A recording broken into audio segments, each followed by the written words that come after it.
दोस्तों स्टडी 91 के online platform में आप सभी का बहुत बहुत स्वागत है। दोस्तों जैसा कि आप सभी जानते हैं कि हम लोग इंडियन ज्योग्राफी की क्लास को स्टार्ट कर चुके हैं और आज हमारा इंडियन ज्योग्राफी का अगला लेक्चर है। 341 नंबर का लेक्चर है और ज्योग्राफी की बात करें तो आज हमारा 11 नंबर का लेक्चर है, क्योंकि हम लोगों ने क्लास 331 नंबर से पढ़ना शुरू किया था। जो बच्चे शुरू से देख रहे हैं उनके 10,200 सवाल तैयार हो चुके हैं। आज की क्लास अगर आप देखते हैं तो 10,230 सवाल आपके तैयार हो जाएंगे। जो टॉपिक हमने चूज किया है इंडियन ज्योग्राफी में, उस टॉपिक का नाम है पश्चिमी एवं पूर्वी घाट। तो पश्चिमी एवं पूर्वी घाट से संबंधित बहुत सारे सवाल मैं आप सभी के समक्ष प्रस्तुत कर रहा हूं। चाहे आप किसी भी परीक्षा की तैयारी कर रहे हो, ऑनलाइन कर रहे हो, ऑफलाइन कर रहे हो, लेकिन इन सवालों का जवाब आपको पता होना चाहिए। अगर आपको जवाब नहीं पता, इसका मतलब यह है सीधे सीधे कि ज्योग्राफी में आपकी तैयारी अभी भी बहुत कम है और आप इसी तैयारी कमी की वजह से सेलेक्ट नहीं हो पाएंगे। तो बेहतर है कि आप इस पूरी सीरीज से जुड़े। बहुत शिद्दत से, बहुत मेहनत से मैंने सीरीज तैयार किया है। आप पढ़ेंगे, जुड़ेंगे तो आपको बहुत कुछ सीखने समझने को मिलेगा। स्टडी 91 के प्लेटफॉर्म से जो हमारा वेबसाइट है, एप्लीकेशन है, वहां से दोस्तों अलग अलग विषय के फाउंडेशन कोर्स भी लॉन्च किएगा। आप केवल इतना सोचो कि जो इंसान फ्री में इतना मेहनत कर सकता है, अपने कंटेंट पर काम करके आपको पढ़ा सकता है, 10,000 सवाल आपको फ्री में पढ़ाया गया, वो भी अपने आप में बेहतरीन क्वालिटी के, ठीक है, पूरे चैप्टर का निचोड़ है जो, वो इंसान अपने पेड कोर्स में अपनी क्लासेस कैसे देता होगा। तो मैं कहूंगा कि एक बार आप आइए, विजिट कीजिए, क्लास ज्वाइन कीजिए, आपको सीखने समझने को बहुत कुछ मिलने वाला है। ठीक है, चलिए स्टार्ट किया जाए आज की क्लास को। बहुत ध्यान से पढ़िएगा और जवाब देने का प्रयास कीजिएगा। पहला सवाल दिया दोस्तों कि पश्चिमी घाट पर्वत का विस्तार कहां से कहां तक है। ठीक है, पश्चिमी घाट जिसे हम वेस्टर्न घाट भी कहते हैं दोस्तों, ये इसका विस्तार कहां से कहां तक है। तो एक बात आप याद रखिएगा, जब पहले इसका एक बार मैप में आपको दिखा दे रहा हूं। देखिए ऐसे गुजरात है और ऐसे करके ये हो गया ये साउथ। ठीक है, इस साइड दोस्तों इसका विस्तार आपको मिलता है यहां तक। ऐसे करके दोस्तों इसका विस्तार है, जरा ध्यान दीजिएगा। ठीक है, ऐसे करके इसका विस्तार यहां तक है, इसको आप अच्छे से समझिएगा। यही आपका पश्चिमी घाट है और इस साइड दोस्तों कटे छठे अवस्था में ऐसे करके पूर्वी घाट है। पश्चिमी घाट सीक्वेंस में है, जबकि पूर्वी घाट जो है दोस्तों ये कटा छठा है। कहां से कहां तक है तो याद रखिएगा, इसका विस्तार माना जाता है ताप्ती नदी से लेकर के, ताप्ती नदी से कन्याकुमारी तक। कहां तक दोस्तों? ताप्ती नदी से लेकर कन्याकुमारी तक इस पश्चिमी घाट का विस्तार है। कभी सवाल पूछे तो बताइएगा। ठीक है ना, प्यारा सा सवाल, बहुत गजब का सवाल।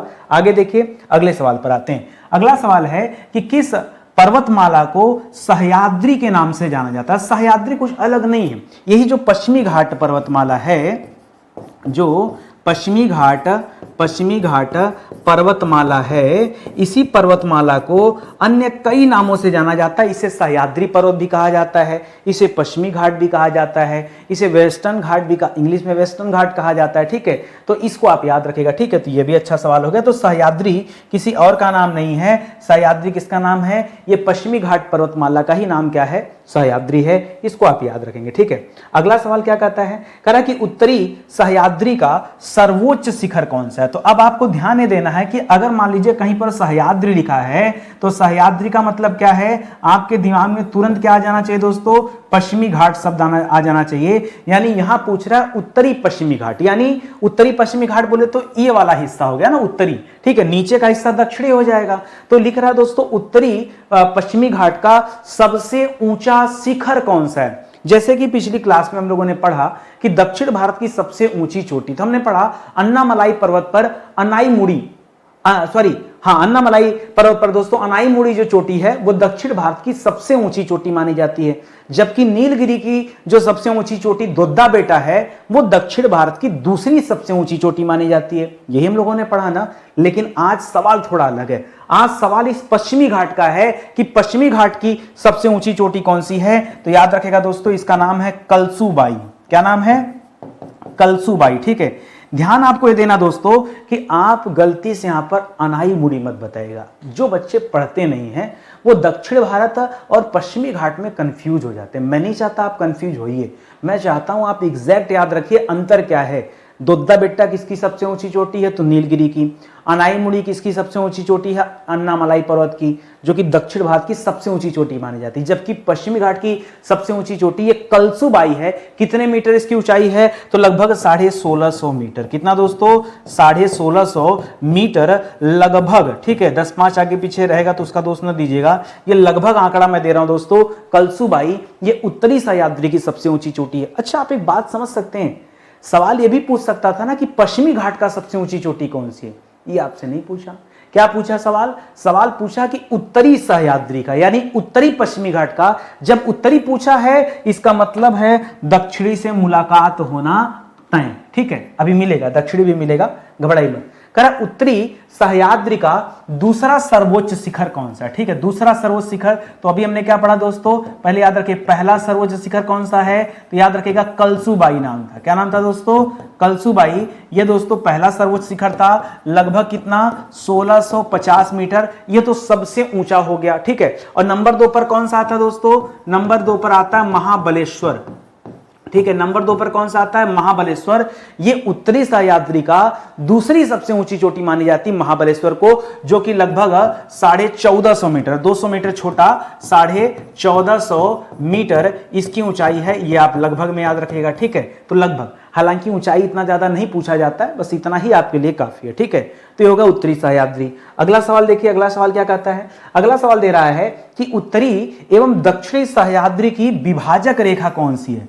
कौन है जो इन दोनों के बीच में है, जो डिवाइड करता है उत्तरी को दक्षिणी से? आप जानते हैं दोस्तों, पश्चिमी घाट लगातार है, कहीं ब्रेक नहीं है।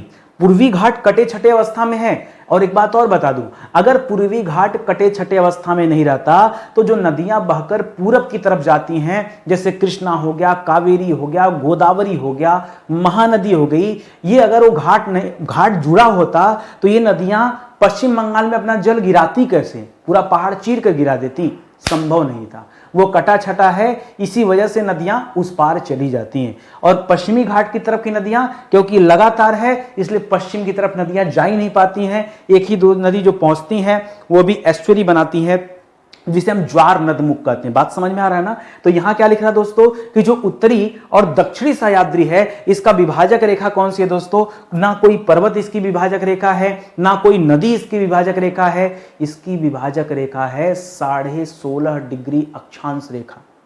जी हां, 16.5 डिग्री जो अक्षांश रेखा है, ठीक है, उसकी बात करें। 16.5 नहीं, 16 डिग्री अक्षांश रेखा, ठीक है। अच्छा, अक्षांश रेखा में कौन सा? उत्तर, दक्षिण, पूरब, पश्चिम, क्या? तो याद रखिएगा 16 डिग्री उत्तरी अक्षांश रेखा। दोस्तों आपको पता होगा जो 23.5 डिग्री उत्तरी अक्षांश रेखा है, 23.5 डिग्री उत्तरी अक्षांश रेखा, जो भारत को लगभग बीचों बीच से बांटती है, और उस रेखा का नाम क्या दोस्तों? उसका नाम है कर्क रेखा, ठीक है। तो कर्क रेखा के ठीक नीचे आएंगे आप तो आपको क्या मिलेगा? 16 डिग्री मिलेगा। भाई 0 डिग्री से स्टार्ट 1 2 3 4 5 6 करते करते जाएंगे। जैसे आप उसी को ले लीजिए, क्या बोलते हैं, कन्याकुमारी को, वो 8 डिग्री पे है, तो और आएंगे ऊपर उठते हुए तो 9 डिग्री, 10 11 12 13 14 15 16। तो 16 डिग्री जो है दोस्तों वो इस उत्तरी और दक्षिणी पश्चिमी घाट की दोस्तों विभाजक रेखा मानी जाती है। ये आप याद रखें। और यहां साफ तौर पे देखिए लिखा भी था रेखा। तो आपका दिमाग कहां नदी और पर्वत ढूंढ रहा था? नदी, पर्वत या कोई शहर आपको नहीं ढूंढना, सीधे सीधे लिखा विभाजक रेखा। तो आप याद रखिएगा। मुझे पता है आपके लिए बिल्कुल नया सवाल था, आपने बहुत बार ज्योग्राफी पढ़ा होगा, लेकिन यह सवाल आपको नहीं मिला होगा। स्टडी 91 से जुड़ेंगे तो उसका यही फायदा है, ठीक है।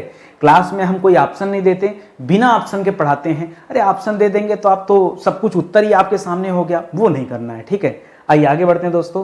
करा दक्षिणी सह्याद्री का निर्माण मुख्य रूप से किस चट्टान से हुआ है? ठीक है, किस सह्याद्री पर्वत के बारे में पूछ रहा है। करा जो दक्षिणी सह्याद्री है, जो पश्चिमी घाट का दक्षिणी हिस्सा है, जो कर्नाटक केरल साइड है, वह किस चट्टान से दोस्तों बना हुआ है? तो याद रखेगा यहां दो प्रकार की चट्टानों की विशेषता पाई जाती है। एक तो ग्रेनाइट चट्टानों की विशेषता पाई जाती है, दूसरा नीस चट्टान की विशेषता पाई जाती है। किसकी विशेषता पाई जाती है?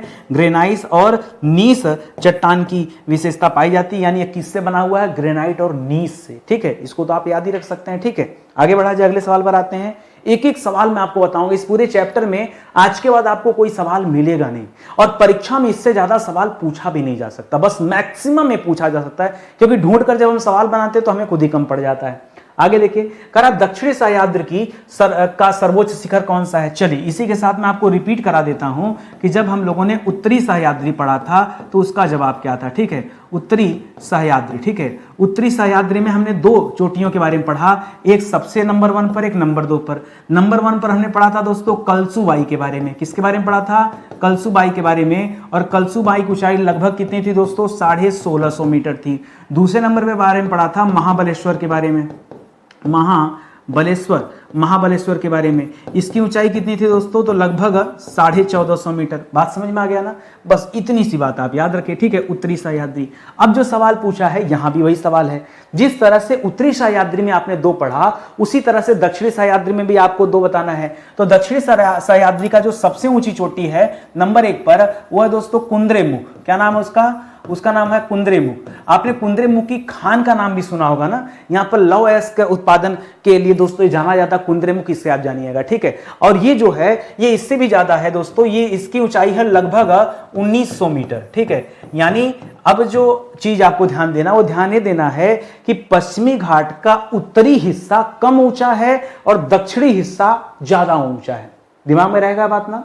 अगर मैं यहां ऊंचाई नहीं लिखता तो आप कंपैरिजन कर पाते हैं। ये इतना है नहीं, 1890 के आसपास का है। ठीक है, इसलिए मैंने 1900 लिख देता हूं। लगभग हमेशा आप नोट करिए। ठीक है, यहां पे आप लगभग नोट कर लीजिए। ठीक है, लगभग। ये दोस्तों आंकड़ा 1900 मीटर, तो इससे आपको समझ आता है। अगला सवाल देखिए यहां पर क्या लिखा है।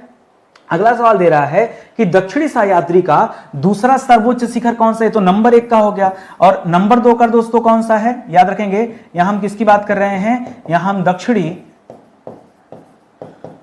दक्षिणी सह्याद्री की बात कर रहे हैं। और दक्षिणी सह्याद्री का जो दूसरी सबसे ऊंची चोटी, जैसे उत्तरी सह्याद्री में महाबलेश्वर था जो कि 1450 मीटर ऊंचाई था, उसी तरह से यह, इसका नाम है दोस्तों पुष्पगिरी पर्वत। क्या नाम है इसका? नाम है पुष्पगिरी पर्वत। ठीक है, पुष्पगिरी पर्वत जो है दोस्तों ये दूसरी सबसे ऊंची चोटी मानी जाती है। और कितना दोस्तों? तो लगभग 1700 मीटर। ठीक है, लगभग 1700 मीटर ये दोस्तों इसकी ऊंचाई है। इसको आप याद रखेंगे, पुष्पगिरी नाम है इसका, इसे याद रखेंगे। तो क्या क्या हम लोगों ने पढ़ा? एक उत्तरी सह्याद्री पढ़ा, जिसमें हम लोगों ने क्या पढ़ा? कलसुबाई पढ़ा, क से कलसुबाई। और दक्षिणी सह्याद्री में जो, वो भी क से नाम है, क से कुंद्रेमुख।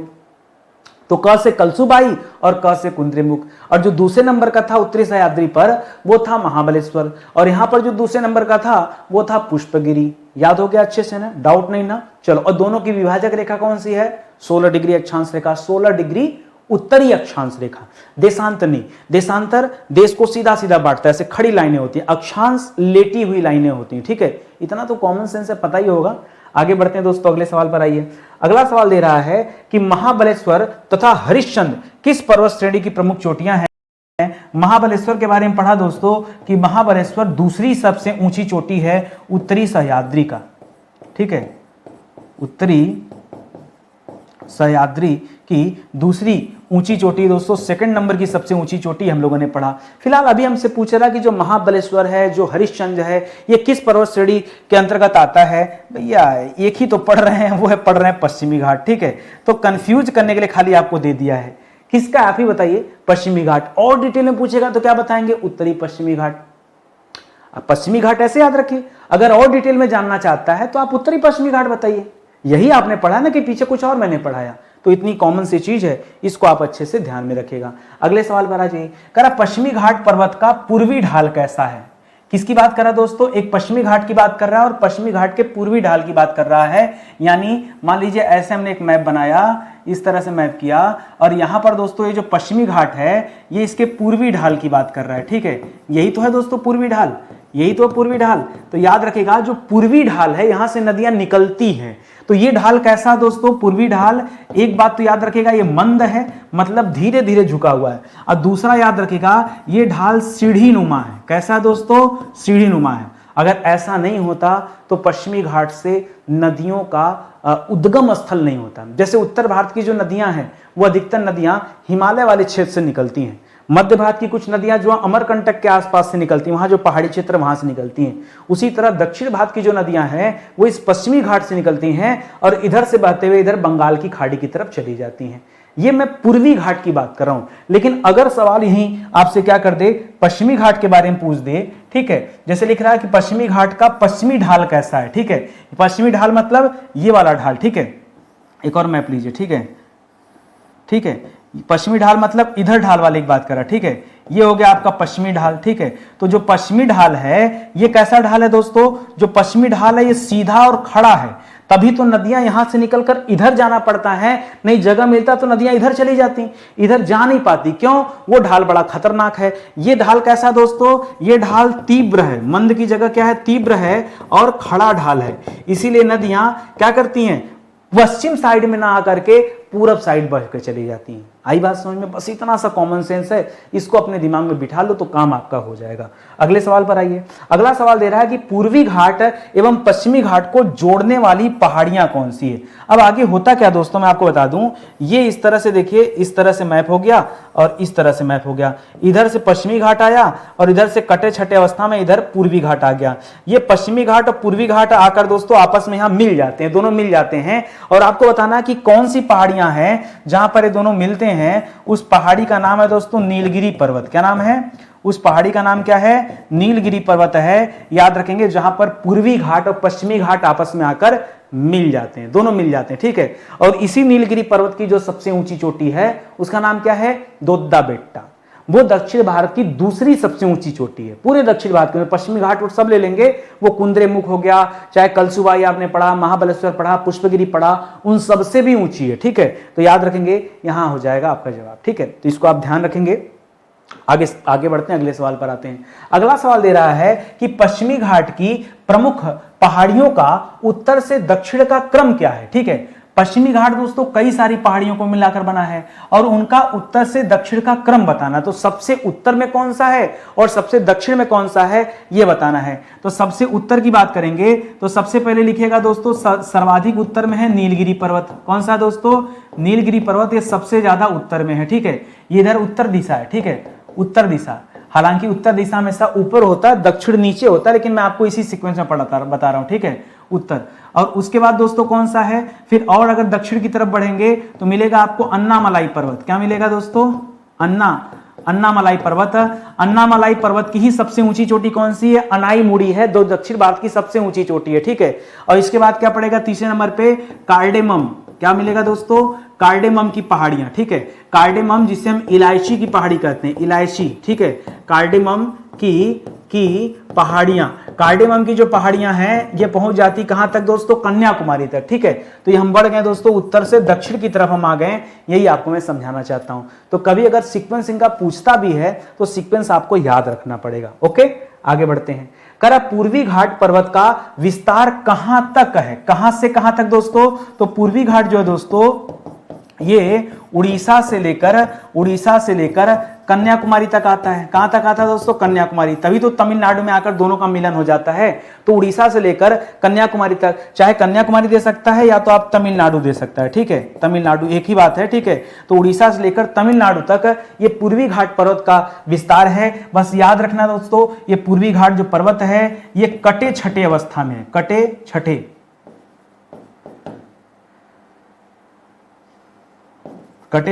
अवस्था में है, ये आप याद रखेंगे। मतलब ये सीक्वेंस में नहीं है, जैसे पश्चिमी घाट पूरा सीक्वेंस में था उस तरह से देखा जाए तो सीक्वेंस में आपको नहीं मिलेगा, ये कटे छठे रूप में है। आगे देखिए, कह पूर्वी घाट पर्वत का सर्वोच्च शिखर कौन सा है, ये थोड़ा सा स्पेशल सवाल यहां पर पूछ लिया, ठीक है। जिस तरह से हमने क्या पढ़ा, हमने पश्चिमी घाट के बारे में पढ़ा, हमने किसके बारे में पढ़ा, हमने पश्चिमी घाट के बारे में पढ़ा। और पश्चिमी घाट के बारे में पढ़ा तो हमने दो चीजें पढ़ा, एक उत्तरी सह्याद्री पढ़ा, एक उत्तरी सह्याद्री पढ़ा, एक दक्षिणी सह्याद्री पढ़ा, ठीक है। ध्यान से सुनिएगा, फिर से एक बार रिपीट हो जाएगा आपका सब, ठीक है।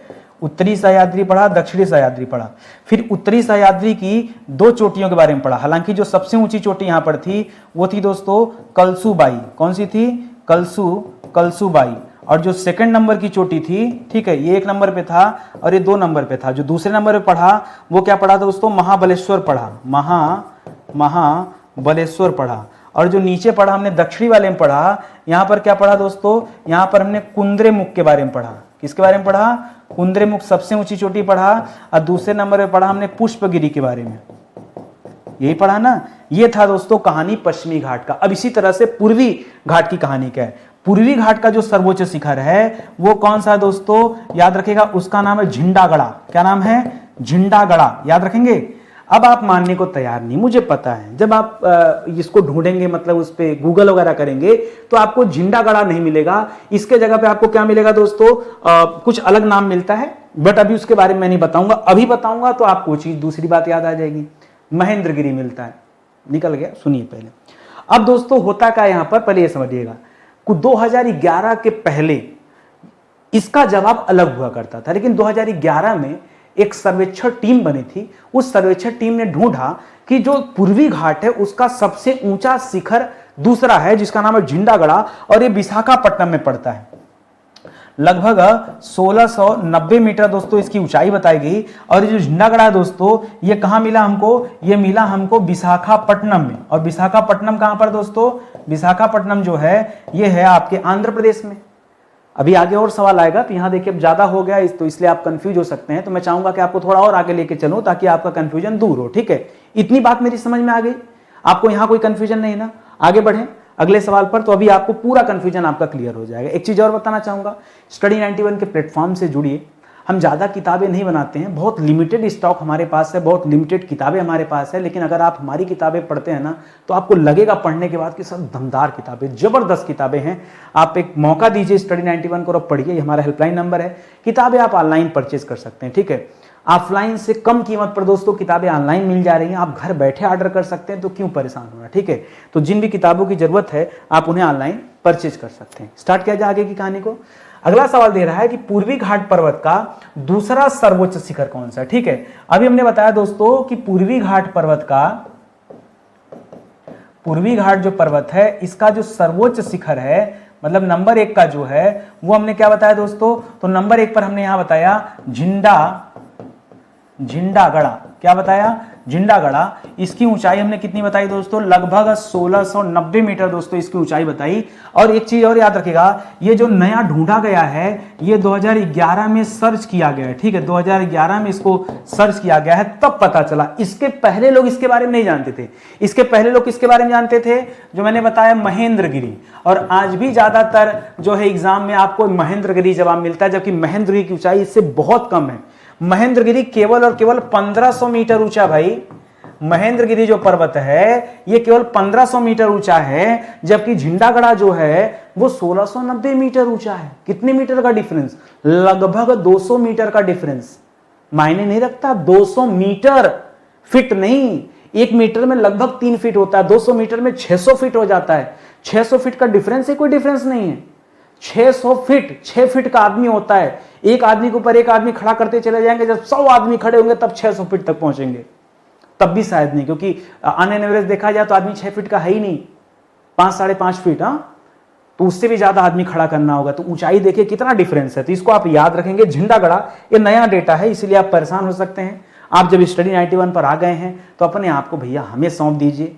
मैं खुद ही सर्च करके पढ़ा रहा हूं, इसलिए आपको टेंशन लेने की जरूरत नहीं है। आप केवल पढ़ने पर ध्यान दीजिए कि कैसे कितना अच्छा हम पढ़ सकते हैं। अगला सवाल दे रहा है कि पूर्वी घाट की औसत ऊंचाई, अच्छा पूर्वी घाट की औसत ऊंचाई पश्चिमी घाट की अपेक्षा लगभग कितने मीटर कम है। हाँ, तो याद रखिएगा दोस्तों, जो पश्चिमी घाट है, ध्यान दीजिएगा, एक लाइन बता रहा हूं, पश्चिमी घाट हमेशा याद रखिएगा ये अधिक ऊंचा है। पश्चिमी घाट क्या दोस्तों? ऑन एन एवरेज की बात हो रही है, जबकि जो पूर्वी घाट है, ठीक है, यह क्या है दोस्तों? यह कम ऊंचा है। अधिक ऊंचा और कम ऊंचा, तो मामला आता है ना कि कम ऊंचा है तो कितना कम है, कितना, वो भी औसत की बात आ रही है। तो औसतन 1100 मीटर कम ऊंचा है। कितना? औसतन 1100 मीटर कम ऊंचा है। ये बड़ा अच्छा सवाल है। ठीक है, इसको भी आपको ध्यान में रखना होगा। आगे बढ़िए।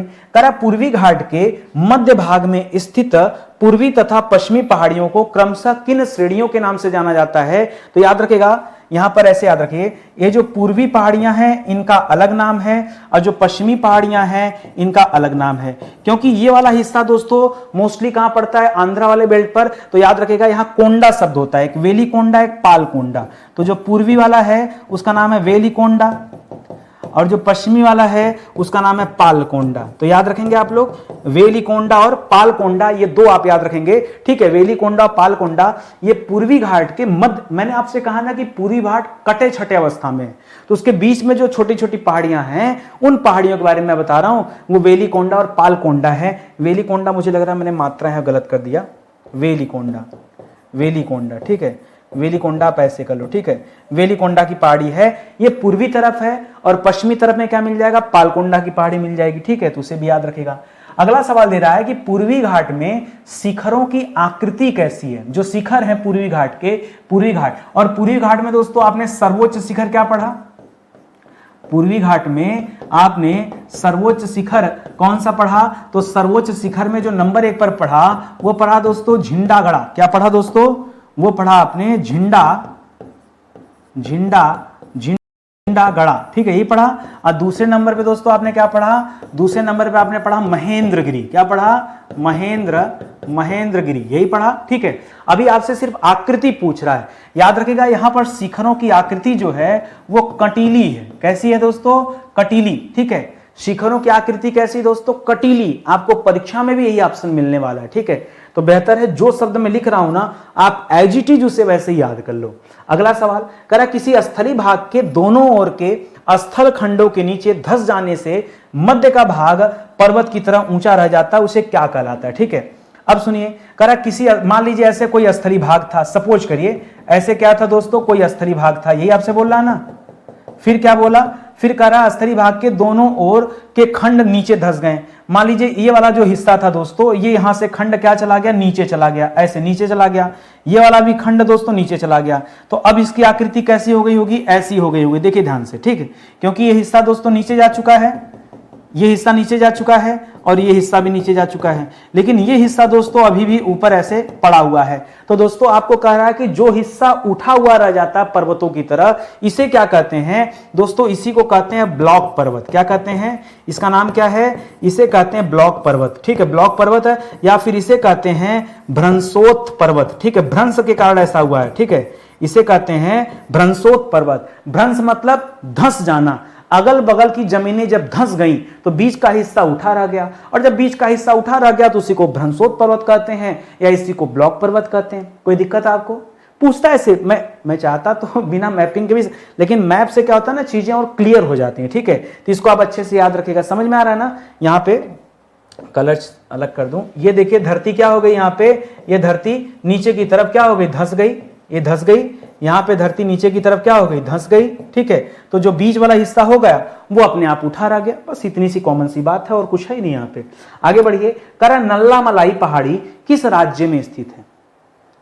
अभी इसके पहले आपने अन्नामलाई के नाम सुना होगा। अन्नामलाई, अन्नामलाई पर्वत की ही सबसे ऊंची चोटी कौन सी है, अनाईमुड़ी है, जो दक्षिण भारत की सबसे ऊंची चोटी है। लेकिन ये नल्लामलाई कहाँ आ गया दोस्तों, जो नल्लामलाई पहाड़ी है ये आंध्र प्रदेश में स्थित है। आपसे सिर्फ इसका लोकेशन पूछ रहा है, तो याद रखिएगा ये कहाँ स्थित है दोस्तों, यह नल्लामलाई जो है ये आंध्र प्रदेश में स्थित है। और आंध्र प्रदेश में है कहाँ पर दोस्तों, ये पूर्वी घाट का हिस्सा है, ठीक है। यह पश्चिमी घाट तो आ नहीं जाएगा, क्योंकि आंध्र प्रदेश तक पश्चिमी घाट गया ही नहीं, वो तो तमिलनाडु तक ही है, ठीक है। तो आंध्र प्रदेश के जो पूर्वी घाट हैं वही दोस्तों क्या है, इस नल्लामलाई पहाड़ी का एरिया है, ठीक है। आगे लिख रहा है दोस्तों सिरुमलाई। तो बच्चा क्या कर सकता है, सोचेगा मलाई मलाई लिखा है तो मलाई मलाई सब एक जगह कर दे। तो नल्लामलाई तो हमने पढ़ा कि नल्लामलाई कहां पर था, आंध्र प्रदेश में था। नल्लामलाई आंध्र प्रदेश में था, भले आंध्र प्रदेश में था लेकिन किसका हिस्सा था दोस्तों, ये पूर्वी घाट का हिस्सा था। तो मलाई मलाई देखकर आप मलाई मत काट लेना, ठीक है। यहां भी मलाई दिया है तो मलाई मलाई देखकर आप परेशान ना हो जाना। भले यहां मलाई दिया है लेकिन जवाब आपका क्या हो जाएगा दोस्तों, तमिलनाडु। क्या जवाब होगा यहाँ पे, तमिलनाडु। बोलो तमिलनाडु। और तमिलनाडु में पश्चिमी घाट जरूर है लेकिन ये पूर्वी घाट का हिस्सा है, क्योंकि तमिलनाडु में ही पश्चिमी घाट पूर्वी घाट आकर मिलते हैं। कहां पे मिलते हैं, नीलगिरी के पास मिलते हैं, नीलगिरी के पास मिलते हैं। उसके पहले ये सिरुमलाई की पहाड़ी है, याद रखिएगा। आगे देखिए, आगे लिख रहा है दोस्तों वेलिकोंडा पहाड़ी। थोड़ी देर पहले दोस्तों मैंने वेलिकोंडा बताया था और वेलिकोंडा के बारे में बताया था कि जो वेलिकोंडा है ये पश्चिमी घाट का पूर्वी पर्वत है, ठीक है, पूर्वी हिस्से में। जबकि पश्चिमी घाट के पश्चिमी हिस्से में क्या मैंने बताया था, ठीक है, पश्चिमी हिस्से में क्या बताया था, यहां हमने पालकोंडा बताया था। क्या बताया था, पालकोंडा। अच्छा नीचे दिया तो है, ठीक है, ये जो पालकोंडा है ये पूर्वी घाट के पश्चिमी हिस्से में, ठीक है, पूर्वी घाट के पश्चिमी हिस्से में क्या है, पालकोंडा है। अभी हमें खाली इसका लोकेशन बता देना है कि कहां कहां पर है। तो याद रखिएगा वेलिकोंडा जो है दोस्तों ये आंध्र प्रदेश में, तब भी मैंने आपको बताया था कि इस तरह की टाइटल आंध्र प्रदेश में यूज होती है और आंध्र प्रदेश में पूर्वी घाट का ही हिस्सा है, ये भी आप जानते हैं, ठीक है। और वेलिकोंडा हो चाहे पालकोंडा हो, पालकोंडा भी दोस्तों कहां का है, ठीक है, पालकोंडा का भी लोकेशन कहां है दोस्तों, इसका लोकेशन भी आंध्र प्रदेश ही है, ठीक है, आंध्र प्रदेश ही है। और यह भी जो है पूर्वी घाट का हिस्सा है। कोई कंफ्यूजन नहीं है ना, कोई कंफ्यूजन नहीं है ना, समझ में आ गया। सिर्फ आपको लोकेशन बताना है, लोकेशन की कौन सी पहाड़ी कहां पर स्थित है, परीक्षा में पूछा जाता है, ठीक है।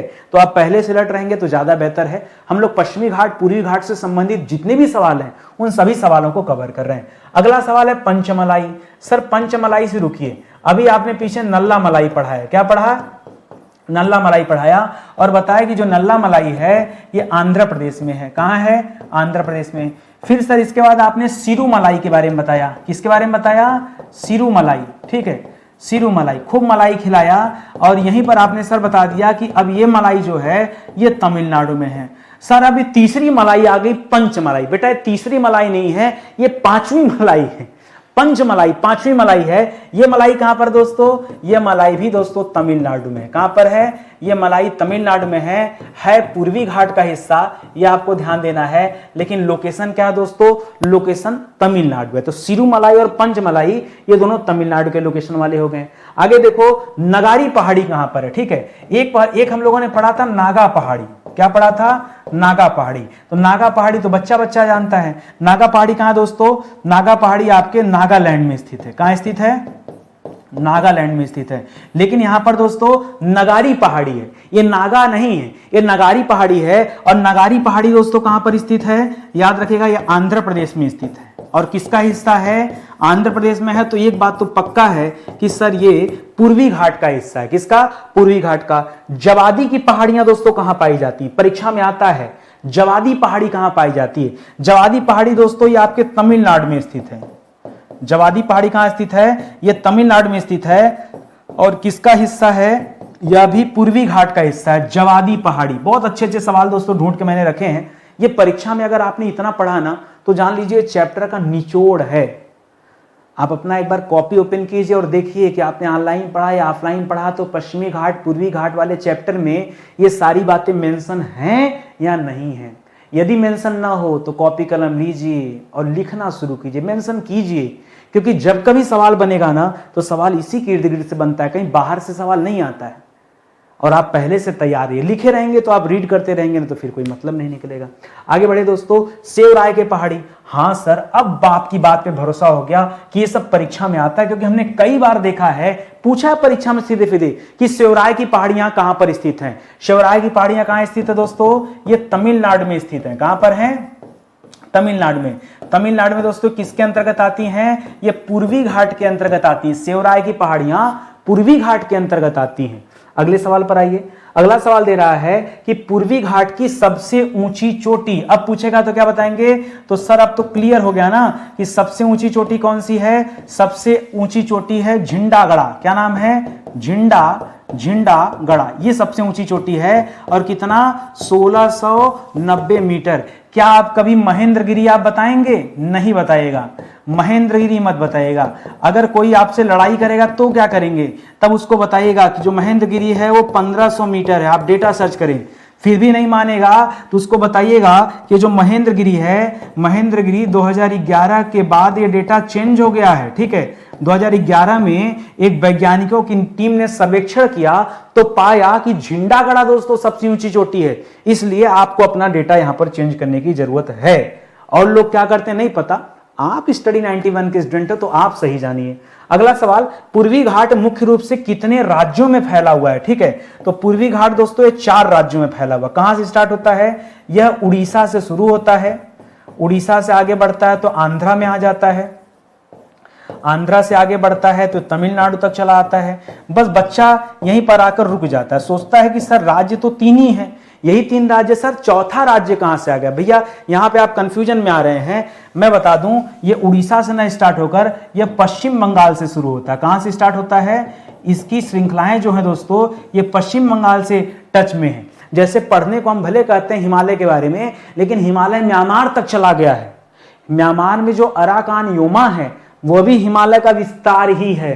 तो पश्चिम बंगाल भी दोस्तों ये फैला हुआ है। तो 4 राज्य जब कभी पूछे ना, तब समझिए एग्जामिनर पढ़ के आया है, क्योंकि एग्जामिनर पढ़ के नहीं आता तो 3 राज्य का सवाल आपसे नहीं पूछता, ठीक है, तब सीधे सीधे आपसे नॉर्मल पूछता है। यहां 4 राज्य पूछा है, मतलब वो सवाल करा, इसका मतलब वो 4 वाली कहानी जानता है और तभी आपसे सवाल कर रहा है। तो आप भी पहले से अलर्ट रहिएगा और तब उसको जवाब दीजिएगा, ठीक है। स्टडी 91 के प्लेटफॉर्म पर इसी तरह से आज की क्लास समाप्त होती है।